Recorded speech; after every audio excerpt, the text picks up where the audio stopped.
Hey friends of baking and pastry, bonjour, Belgian baker. Welcome in my little kitchen, and what are we going to do today? We're going to make a Joconde sponge. A Joconde sponge is a typical French sponge. Joconde is actually the name of the Mona Lisa. Is it related? I don't know, but what I do know is that it's pretty yummy, and it is basically the building stone of every dessert.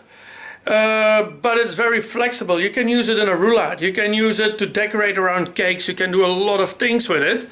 And it's based on almond flour, and that gives it that really nice texture and softness and amazing flavor. So follow me to the kitchen and I'm gonna show you guys how to do it. It's pretty easy. And on top of that, we're gonna do it with just kitchen equipment. We're not gonna use any bakery stuff like mixers or whatever. Just the tools we have in the kitchen. Okay? Follow me.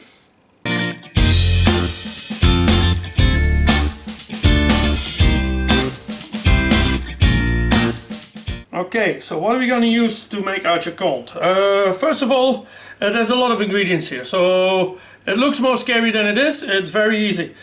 We have almond flour, we have icing sugar, some soft flour, full eggs, egg whites, butter, a little bit caster sugar to whip my egg whites, and a little bit of baking powder. Baking powder is optional. That's something I like to do just to create a little bit more airiness. But if I want to use the Joconde around my cake and I want it pretty dense, I will not add the baking powder. But for what I want to do today, I'm adding some. Making a Joconde. So what we're gonna do, we're gonna start first with the butter. The butter is gonna go in the microwave and we're gonna completely melt it. And then we put that aside. So that's going in the microwave now. And we're gonna fully melt it. Then I have my kitchen robot here. I'm gonna put in my almond flour. I'm gonna put in my icing sugar. And I'm gonna blend the two of them. What I can do is even put my flour, just to make sure there's no lumps. This goes aside. And I'm gonna blend this really well. Have a look at my butter. It's not melted yet, it needs a little bit longer. Okay, so now we're gonna blend this. Sorry for the noise.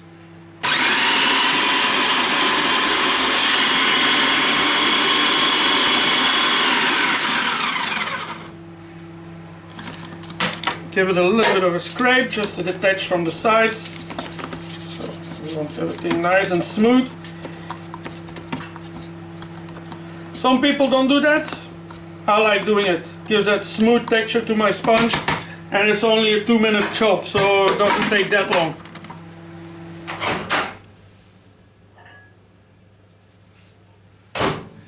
So you see, here's my butter completely melted. I'm gonna let it cool down. And I'm gonna mix a little bit more.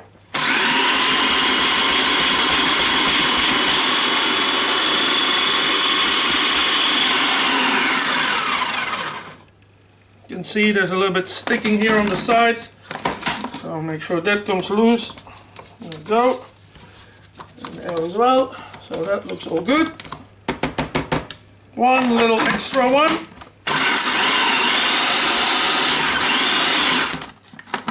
And that's it. Happy. Okay, so I'm gonna take my full eggs. So we're just gonna use a hand mixer, okay?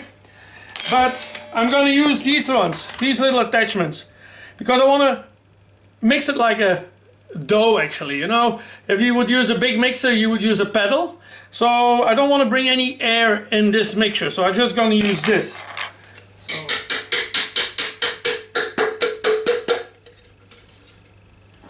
And we're gonna mix that like this for like 10 minutes. Okay? Just using these attachments. Give it a good mix. Mix it out really well. You see it becomes very doughy. And we're gonna do that for 10 minutes. I'll be back in 10 minutes when the mixture is mixed. Okay? Okay, so this has been mixing for 10 minutes.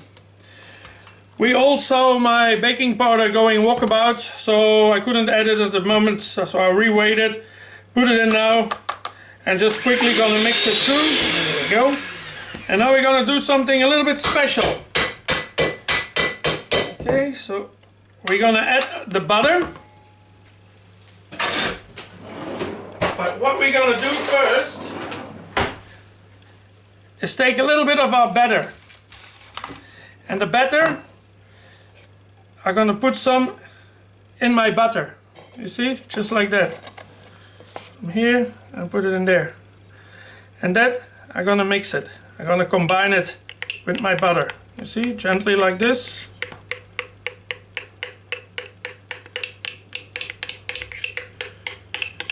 And I mix till the whole butter is completely combined with my batter.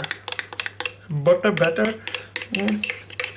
Doesn't help with my accent, I think, but yeah. So here we go. You see, completely mix the butter in there.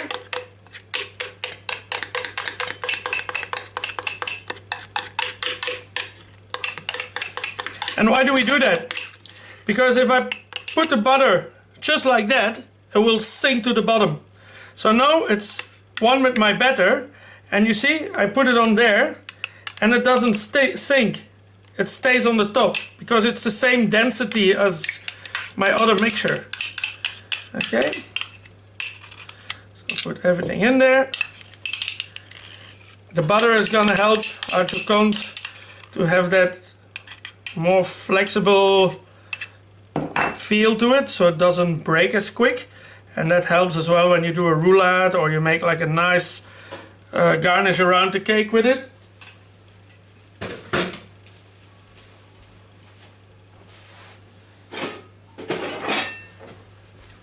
Then I grab a whisk, just mix the two together like that, make sure it's all mixed in.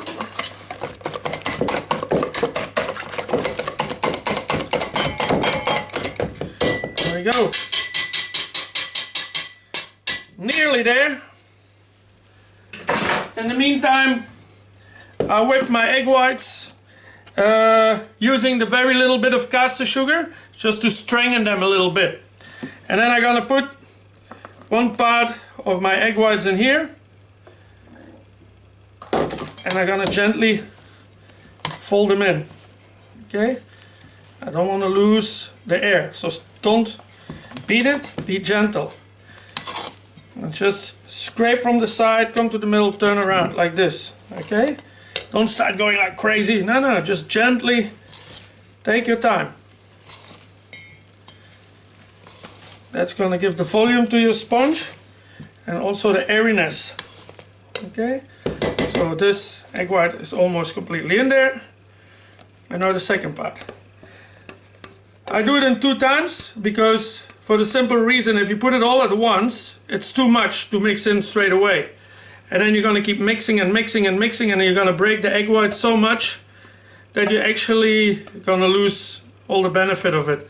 So that's why we do it in 2 times. You can do it in 3 if you want, but 2 is good enough.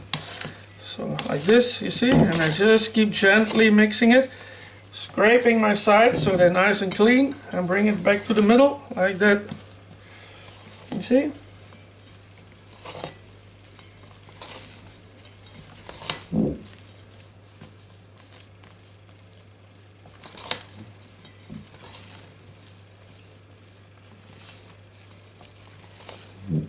And I keep doing that till my whole egg whites are dissolved. Also, don't over whip the egg whites, because if you break them, it's not helping neither. So you need to have a nice smooth egg white that you can turn around, and if it doesn't fall out of the bowl, it's perfect. Okay, so here I'm pretty happy with this. I'm gonna put that on a tray. So to put it on a tray, what I did is just grabbing a baking tray, put some oil spray on it and some baking paper. The oil spray is just to stick the paper to here so it doesn't come off. And I'm gonna take a spatula and I'm gonna put my sponge on here. So that goes like that on my tray.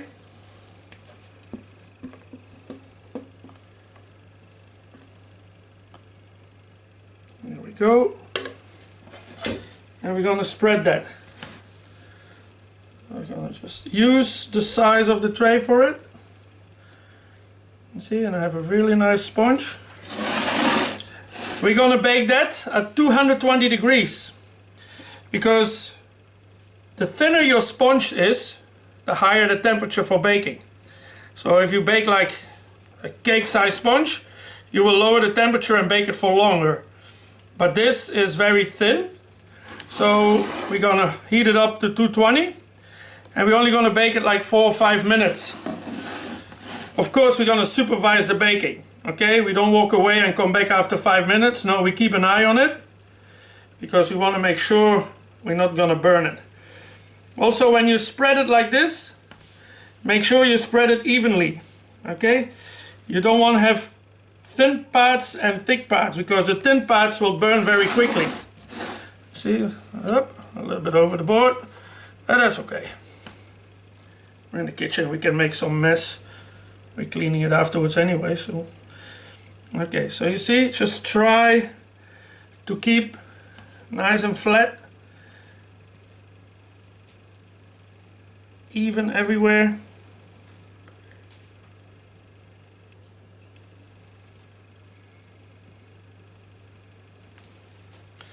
Okay, happy with that. So like I said, my oven 220, 4 to 5 minutes under supervision. Okay, while it's baking, we can clean up that little mess we made. So this is gonna go in the oven, and I'll come back to you guys when it's baked. Timer is going, Joconde sponge is ready. I'll grab it out of the oven. I don't want to burn it.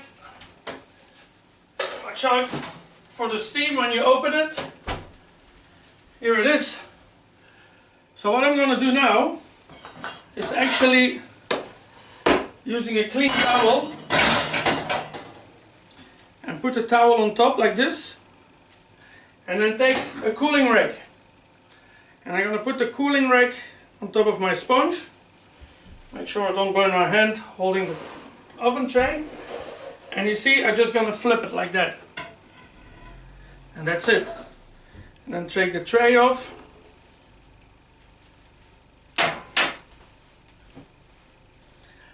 And that's it. Easy as that. Look, and the sponge is very flexible. You see, it doesn't break. You can roll it, you can use it for a lot of things. Okay, that's how easy it is. Done. Okay guys, so I hope you enjoyed this video. One little last thing is, when you're gonna take the baking paper of your Joconde, don't lift it, but gently peel it like this. Very flat over the sponge. You see, like that. And just keep peeling it this way. Okay? I'll leave it on now, because what I'm gonna do is wrap it into cling wrap, and I'm gonna freeze it for when I need it. So, up to you guys. I hope you enjoyed it. Thank you so much for watching. And remember, when I can do it, you can do it. Okay? See you next time for other things. Cheers!